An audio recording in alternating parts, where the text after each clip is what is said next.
In the past 12 months, we have launched and built over 200 B2B lead gen agencies and scaled them to 10, 20, 30, 40, 50, $70,000 a month. And every single time when we start building a new lead gen agency, the first step is picking the niche. And the reason for that is because it's one of the most important parts of the whole business. If you are in a bad niche, it doesn't matter what you do with the rest of the business, it won't work out. It's gonna be an uphill battle. And that's gonna be the reason why today in this video, I'm gonna be going through the best B2B lead gen agency niches for 2024. So you're able to go ahead and start your own B2B lead gen agency and ensure that you're gonna be in a good niche. The main thing that I want you to understand before I go into the exact niches and exact industry types where you're really gonna be able to make money in 2024 is the question of the perfect niche. Every single time when I upload a video talking about lead gen agency stuff, or when I talk to people about lead gen agencies, there's a lot of people asking me, yo Levi, what is the perfect niche? What is the best niche to get into? So the main thing that I want you to understand that there is no such thing as the perfect niche that would universally apply to all of these people. It's not possible. Even though some people on YouTube, they tell you that, yeah, this is the golden opportunity niche, it's just not true. And the reason for that is, if you look at each one of these people, what you need to understand that each one of these people are completely unique. They have a different set of experiences, different set of advantages. They speak different languages. They live in different countries. They are familiar with different cultures. So each one of them is gonna have a different perfect niche. Because for example, let's say I tell all of these people, yeah, you should start working with finance companies in Latin America. This might be absolutely fantastic if this person speaks Spanish and has studied finance. Like, this guy is gonna go and he's gonna absolutely crush it. He's gonna go into this market and he's gonna make 100K in the first 3 months of running the business. But let's say that this person doesn't speak Spanish and this person doesn't speak Spanish either, and both of them have no finance experience. Like, they are gonna do absolutely terrible in that niche. This guy is gonna have such a huge advantage over these people because he has the language advantage and he also has the advantage of understanding finance industry. So that is the reason why there's no such thing as the perfect niche. The more important thing that I want to explain to you is what really makes a great niche and how to identify it. And I know we might be like, I don't really want to listen to any theory or any frameworks or none of that stuff. I just want quick, easy, fast information. I don't want to do any work. Like, if that's your approach, just click off the video right now because you're not going to make money anyway, so you're just wasting your time. I'm going to explain to you in a really simple manner how to identify niches where you can actually make hundreds of thousands of dollars, maybe even millions of dollars. And it's not even that hard. So really the base concept for everything is the great niches are always finding a gap, some kind of a gap between two things. And usually the gap can either be in demand and supply. So there might be a lot of demand, but there's no supply. So no one is providing the service or the solution that there's demand for. It can also be just the level of sophistication, or it might be the fact that there's already sophistication in the market. People already understand that they need the solution. There's already demand for it and there's already supply, but there's no unique angle to it. You're just able to destroy the competition through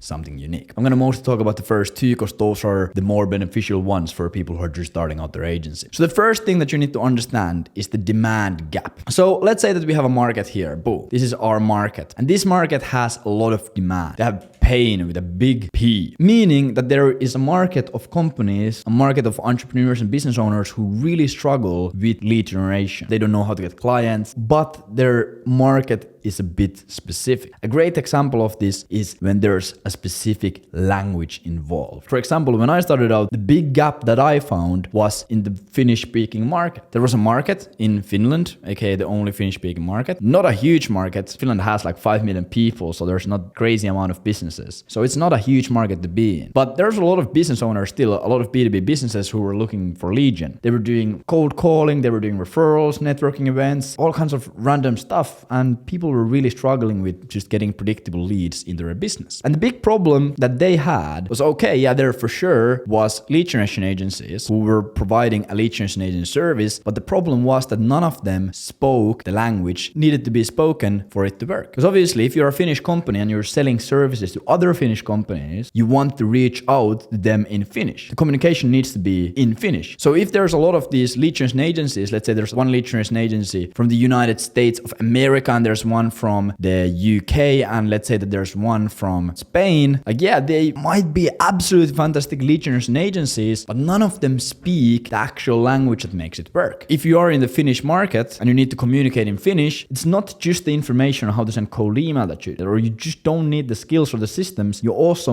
need a really crucial aspect to make the campaign work, which is the language. I identified this problem. I was like, oh yeah, I looked at the market and there was one lead generation agency who was doing lead gen with cold email, and they were absolutely garbage. Without inventing anything new, I was able to go into this market and pretty much take the whole market myself. And there was other lead generation agencies reaching out to the same market, boom, boom, boom, boom. We want to do lead gen for you. Can we help you get more clients? But none of them could really get any deals because there was already someone who was doing it in the right language. Even if my skills were not as good or if there was nothing special about me, I just won the competition automatically. There was no other option to pick. And this is also what we call market sophistication level 1. So I didn't have to have a crazy offer. I didn't have to have crazy niche. I didn't need to have a crazy sales process or any of that. I didn't need case studies. I was just able to exist and make a lot of money because I was so much better option to pick than anyone else just because of my language advantage. The thing that I want you to understand from this example is that there's no need for specifically a language advantage. That's just an example. But a really great way to get into a niche and absolutely dominate is have something that the niche is looking for but doesn't have. So once again, there might be a niche. There for sure is other lead generation agencies approaching this niche, and some of them are for sure closing deals. But if you're able to identify a niche that has like a special aspect, there's obviously like basic things that the niche needs to benefit from cold email and doing like B2B lead gen. Of course, they need the infrastructure, they need the skills, they need the experience, they need the protocol. But then if they need one other thing, a specific language, a specific understanding of the industry's ins and outs, a specific type of software, something like this. For example, if you have really specific understanding of some really specific Web3 cryptocurrency, let's say that that's your thing. Like what you can do is you can go into that niche and offer the normal B2B lead gen agency service, but you just make it better because you have that advantage in them. You're automatically gonna beat everyone else who is competing for that industry if they don't have that thing. The first way to really identify absolutely fantastic niches for 2024 is identify the advantages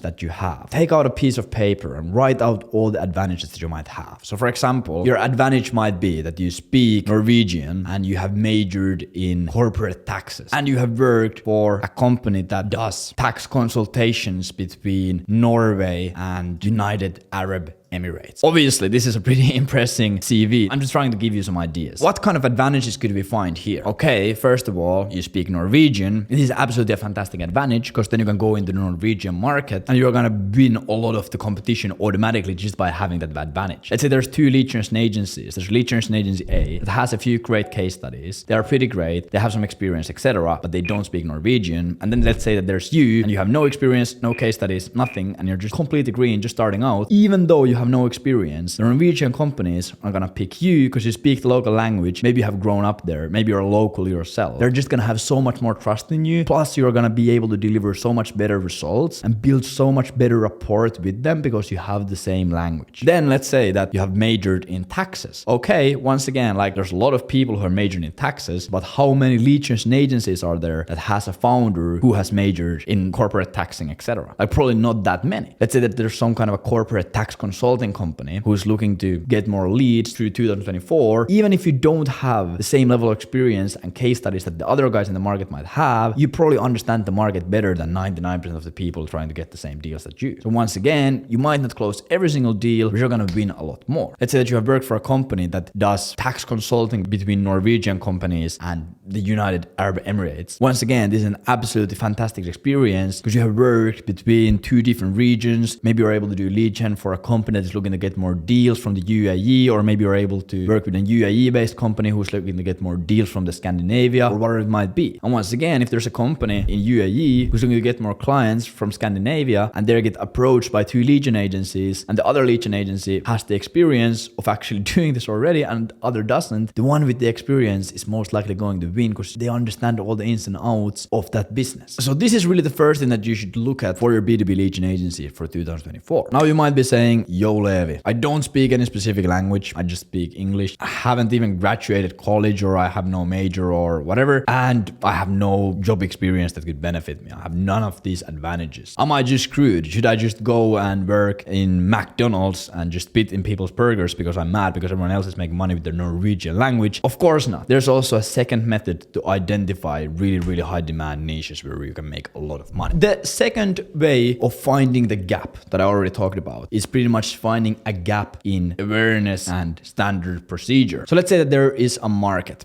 that has a specific way of doing things. If you really look at multiple different markets, you're able to see that, okay, some different niches or some industries and markets really tend to do a lot of networking events. And some other industries really like to do cold calling. And some industries do this and that and this and that. And they have these similar practices. Let's say you go to Poland and you look at all restaurants in Poland, you're able to see that most of them all operate in the same way. They do marketing the same way, they do their websites in the same way, they have similar kind of staffs and menus, etc. Obviously, because that's the norm in that market or in that niche. So every single market has a standard way of doing things and approaching things. Let's say we have market one, there's going to be markets where the sophistication and awareness of marketing is going to be way higher. They are going to be doing really advanced stuff. They're going to be doing 2023 stuff. They're going to be using AI and they're going to be using paid ads and they're going to be using cold email. They understand market sophistication and they have VSLs and case studies, and every single time when something new happens in the market, they're going to be on the cutting edge. They know everything that's happening there. For example, if you look at the SaaS industry in like Silicon Valley, all of them are really up to date because they just have to be. They just have so much money and there's so much stuff going on in there. They just are super up to date on everything that's happening. Or let's say that you look at direct response copywriting firms and marketing firms in the United States. Once again, they're like super advanced with their marketing funnels. They know what's happening there. But that's not the case with everything. Because then there's also markets or niches where they do things really, really outdated. They're still using methods from 2022. Their website looks like they went bankrupt. They do networking events. They collect business cards there. They do referrals. They maybe do some cold calling. They have never heard of a VSL or anything. So really, if you have no specific advantages, your best bet is to find a market that really operates like this, like really OG markets. Everyone always wants to go for the really cool and up-to-date markets. Like I can't even count how many times someone has come up to me like, yo bro, I want to work with Series A VC funded SaaS companies in Silicon Valley. Like, yeah bro, me too. I was like, it's hard.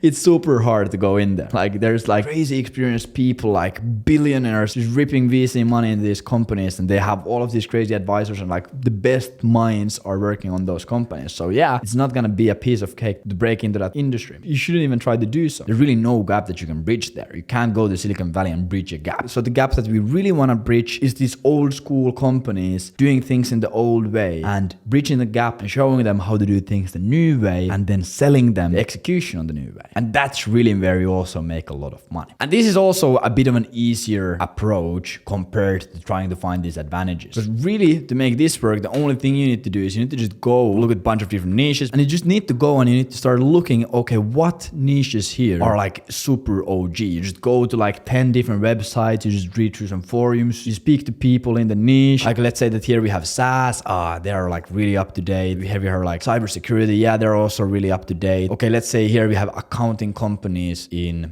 Western Europe, like damn, boom. You go in and you look at the niche, you look at the accounting companies in Western Europe, like damn, they are doing things old school. And that's how you identify an information gap. So pretty much what your goal is in that situation, taking a niche that has like a super low level of marketing. Like here we have like a scale level of marketing, not a real term, but like, you know what I mean. You need to just find a niche that has a super low level of marketing. Let's say their level of marketing is like super low. And you just need to show them how they can go from here and just do a bit of extra stuff and go here. Like if a niche is just doing referrals and networking events that are just really struggling to get predictable leads, and you show them that, hey, there's actually this thing called cold email, and we can just reach out to your dream clients every single month automatically. We are able to get 5, 10, 15 people interested enough so they book a sales meeting with you, and you just go to the sales meeting and sell. You don't need to go to networking events anymore to collect business cards. You don't need to cold call. You don't need to do any of this nonsense. You're just able to do this and your business is gonna grow. And they're gonna be like, damn, that is crazy. How do I do that? That's like super complex, like all of these domains, etc. Because they're like really old school. You just show them that, no worries, I'll just do it fully for you, and you only pay me when I book your meeting. So there's no risk. And then start really easy stuff. You take them from here to actually here. And this is also where we make a lot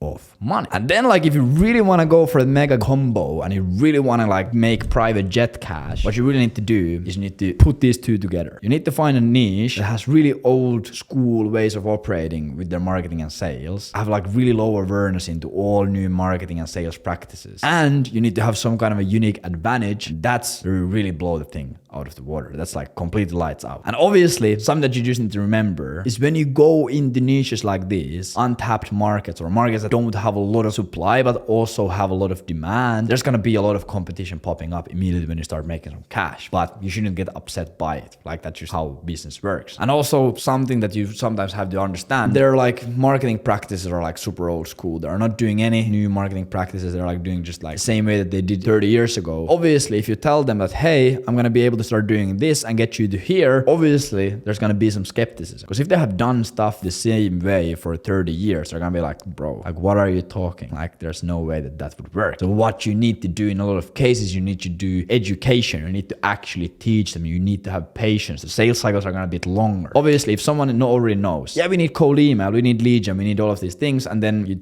tell them that, hey, I offer lead gen, they're gonna be like, yeah, boom, okay, what is the price? They're gonna go for the deal, or they're not gonna go for the deal. But then let's say there's an old school company, you have been doing sales and marketing the same way for the past 30 years, and you come up to them and you're like, yo, bro, I can do all of these cool things. They're gonna be like, no way that would work. How would that even work? Is that even legal? Is anyone else doing this? Has anyone else tried out? There's gonna be a bunch of questions, a bunch of confusion and unclarity. So you can't just go in there and rush the deal in the same way, just like one call, close it. You probably have to take multiple calls, to send over some looms, some sales assets, teach them how it works, like show them the system, show what a cold email looks like, and just get them like competent enough to understand the power of your offer and your mechanism. And then when they understand it, they understand that they need to do it, but they don't know how. And that's when you slide in and you tell them, okay, bro, hey, no worries, I'll do it for you. Let's go. So that's just something to keep in mind. And then, of course, the last thing is now you're wondering, okay, Blevi, I understand the theory part of it. It makes a lot of sense. I'm already thinking about advantages. I'm already thinking about the information gaps. I'm already thinking about the gap. But can you give some examples of what niches like this would look like? And yes, 100%, definitely. So the first thing that we have really seen have a really big impact in is the language advantage. Like I mentioned, if there is a language advantage in play, like almost all of the B2B niches are gonna be really good ones to get into. Like all the Scandinavian languages like Norwegian, Swedish, Finnish, Danish. Then of course, Spanish is an amazing one, fairly untapped market. There's a lot of markets in Asia that I don't even really know much about. And there's of course a lot of European markets. Like of course, this is gonna be a more European based, because in the US, of course, the main language is English. But if you are able to speak one of these languages, there's like a lot of really great niches for you. And then a second absolutely fantastic criteria really goes into the information gap, which is go for boring B2B businesses. So boring industries. Industries like manufacturing, IT, logistics, travel, finance, accounting. It's like really boring old school niches. Everyone always wants to go for the cool startups and like cool marketing tech companies and software and technology and everything. Like there's a lot of VC cash, etc. Like yeah, 100%. They're gonna be way more informed and up to date with all of the best practices on how to get more leads, how to get more sales, etc. So you're gonna lose a lot of the advantages that really cross that gap. And then one of the main things that really makes all of this works is don't immediately try to aim for the bullseye and just pick like a one really specific target here. Like a lot of people, they look at the big markets, they're like, okay, this is like the whole IT industry, and then they just pick like one super specific segment of IT industry, like some small data center companies or whatever, and they like try to pick like one really specific piece here. Approach the whole market, like target the whole IT industry, and then as you see traction and demand in one small corner, start focusing on that one corner. So you might go into the whole IT industry, see that okay, clearly these data center companies really have demand for this, but every single time when I talk to any other companies, they don't really seem to need it as much. So that way you're also able to sniff out highest demand inside the industry. Also super important, if your plan is to build a B2B lead gen agency in 2024, what I really recommend you to do is go check out agencyvelocity.io. It's also linked in bio, and that's pretty much a consultation company where we help you build a B2B lead gen agency from $0 to $10,000 a month in 3 months. We have helped a lot of people go to 10, 20, 30, 40, 50, $60,000 a month. We have an absolutely fantastic community. We are going to be doing a lot of live events 2024 and a bunch of really crazy cutting edge stuff. And you can also go check out leadgenkit.io, which is our free course that we used to sell for like a few $100, but now you can get it for free. So just go to leadgenkit.io, and that's going to show you how to get started on the lead gen agency journey for free. I truly hope that you enjoyed the video. If you did, of course, drop me a like and also drop me a subscribe. I'm trying to hit that 10K subscriber milestone ASAP. Amazing. Take care. It's been an absolutely banger year. Bye.